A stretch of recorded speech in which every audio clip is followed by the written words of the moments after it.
இந்த மாதிரி ஒரு இறால் தொக்கு செஞ்சு பாருங்கள். அடிக்கடி நீங்களே வீட்டில் இனி செய்ய ஆரம்பிச்சிருவீங்க.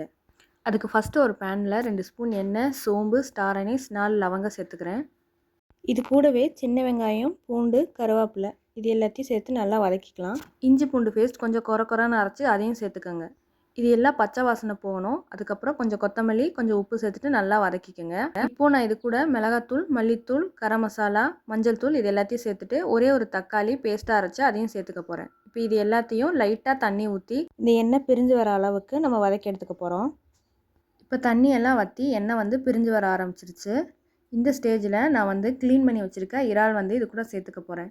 இறாலில் நரம்பு இருக்கும், அது ஃபுல்லாக க்ளீன் பண்ணிடுங்க, இல்லைன்னா ஃபுட் பாய்சன் மாதிரி ஆயிடும். நான் இதில் 1/2 kg இறால் சேர்த்துருக்கேன். அவ்வளோதான். இதில் தண்ணிலாம் எதுவும் சேர்த்தக்கூடாது. தண்ணி ஃபுல்லாக வற்றி அதிலவே விடும். அவ்வளோதான். இறால் வேக 5லேருந்து ஒரு 10 நிமிஷம் ஆகும். அவ்வளோதான். சூப்பரான இறால் தொக்கு ரெடி ஆயிடுச்சு.